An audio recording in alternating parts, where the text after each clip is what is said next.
Dune 2 was without a doubt a landmark video game. It was the inception of the RTS genre as we know it. Although there were other games with real-time strategy elements in them, the exact definition would come about only because of Dune 2. Though in some ways, not just Dune 2. If it were just one game in 1992, people would have probably forgotten about the genre altogether. And it wasn't because of Warcraft either. No, the game that really cemented real-time strategy, the game that put it on the map, the game that created the genre, exploded it beyond belief and made it the next big thing was Command & Conquer. The first game in a long series with 4 main titles, 2 or 3 spin-off titles depending on how you count them, and almost 2 reinterpretations as an FPS. Command & Conquer was an absolute juggernaut of its time. That is Westwood's crown jewel. The game that took a studio known up until then for developing, well, naturally Dune 2 of course, but mostly RPG games, like the of the Beholder series. Command & Conquer made this an RTS studio. It made Westwood a household name in households that were interested in real-time strategy, which there were kind of a lot back then. RTS, because of Command & Conquer, got big, very big. For about 3 years, then StarCraft came along. Command & Conquer wasn't gonna be Command & Conquer when it started out. I mean, it was always gonna be called Command & Conquer because it's a great name. It's exactly what you do in the game. You command units, and with them you conquer things, even though some websites will call this name too masculine. I'm not joking. I've seen the name of this series being criticized for being offensive. Point is, I should stop reading the internet. Now, at its origins, this game was going to have swords, sorcery, wizards, knights. But while they were coming up with the idea, Blizzard launched Warcraft, and the people at Westwood said, you know what, let's not do that. I mean, we don't want to seem like we're copying someone. So they made something else, something that also did not involve sand on account of its course and gets everywhere. Also, they didn't want to just piggyback on Dune again, at least for a while. They wanted to make their own thing, their own property, not beholden to anyone. Oh, so innocent times were they, so brave. So they came up with the idea of creating a game that's inspired by the Gulf War. But it wasn't gonna be a game set in the actual Gulf War. They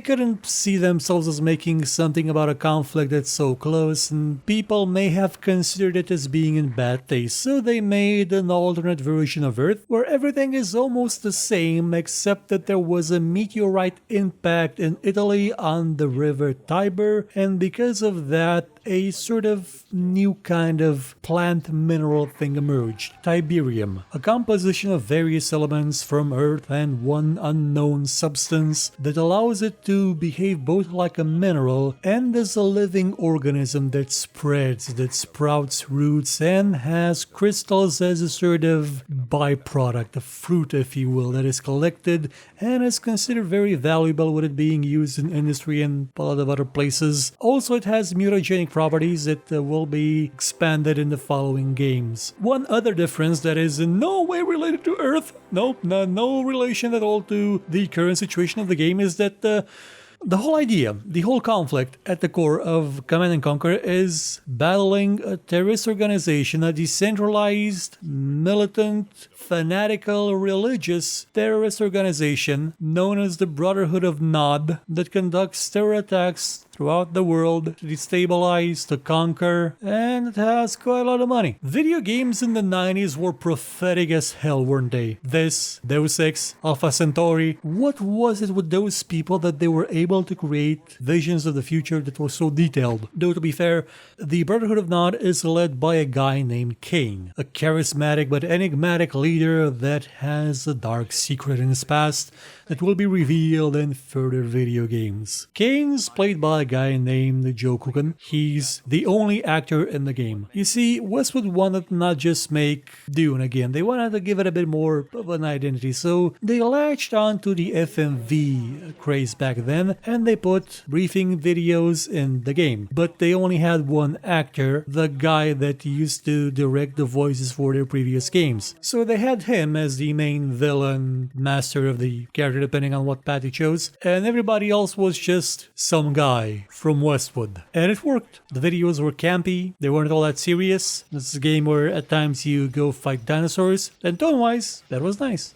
Mechanically, Command & Conquer was an improvement on everything that Dune 2 had. Better interface, easier controls, a better focus on actually letting you enjoy everything, not constantly click on each unit one at a time. It was made specifically because there were more things to do in this kind of genre, with this idea, and do them better. But the gameplay is what really set this game apart. The factions that you would control, the Brotherhood of Nod and the GDI, they may have seemed the same at first, with all of them having infantry, mobile infantry, helicopters, but the exact units, the way that they could be used, their properties, their attacks, their abilities, their statistics, differed enough so that they seemed like two completely different factions. One of them had a commander that could shoot people in the eyeballs and kill them in an instant. The other one had a tower that would shoot a laser that will liquefy everybody coming near it and burn holes into tanks. One of them would have a gigantic tank that could attack anything, the Mammoth tank. Another faction would have a tank that is invisible. The variety of units really made it stand out. This wasn't Dune 2 anymore. This wasn't Warcraft where everything was exactly the same. This was a game where each faction behaved differently and you were rewarded for learning how to play each of them, not only in single player throughout the campaign or in skirmish mode against the AI, but also in multiplayer. You could play against other people. This was their objective from the start, to allow people to play against each other, which was phenomenal on account of the actual campaign. It was criticized for not being all that superb in terms of the actual missions, since they were structured more like puzzles than what you would find in the skirmish mode. In the skirmish mode and in multiplayer, you are free to do as you will. You decide the strategy, you decide how to attack, when to attack, you are in control. In the campaign, it's not really so much of that, as you have to follow a predefined route and clear out the enemies along the way. In that sense, honestly, some of the missions in Dune 2 were better, but again, you do have one where you kill dinosaurs, 4 of them. It's not as cool as I may have made it out to be. The mission, I mean, the game itself is rather cool. Cool enough to have quite a lot of expansions. It even had one where you would control a single unit fighting in deathmatch type situations, sort of like a prototype of a MOBA. No, it wasn't. I mean, you didn't have super duper special abilities for the character, you would just have one character. It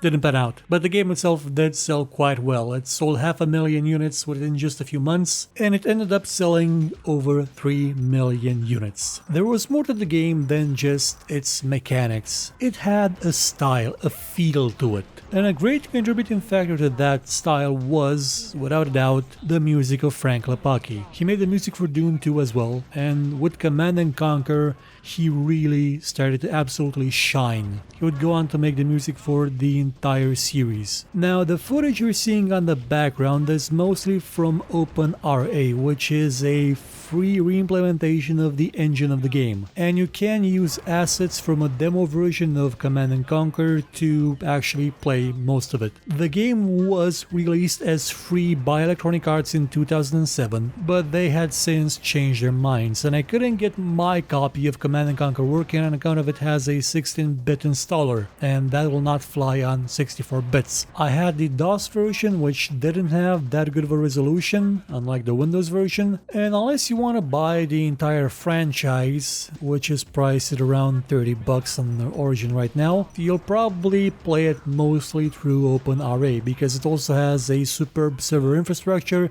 that is active and well maintained and still has people playing it right now. As I've said, Command & Conquer continued with many games. I've covered my favorite of them all, Command & Conquer Red Alert 2, a few months ago, and I may cover the rest of the series in the future as well. In some way, Tiberian Dawn did have a remake, or at least the first mission of the game did. Even though many people scoffed at it, I consider Command & Conquer Renegade to be a good game. It is a translation of an RTS into an FPS, and it did it about as well as I expected it to, especially since you're actually playing some of the missions in the first game, which was awesome. Almost as awesome as seeing for the first time a nuke blow up the enemy base or the ion cannon in all its glory. As I've said, if you are interested in the game, OpenRA is free and you can get the whole series on Origin, and I believe it's still being sold in box copies with something anniversary edition. Select Goodbye. target.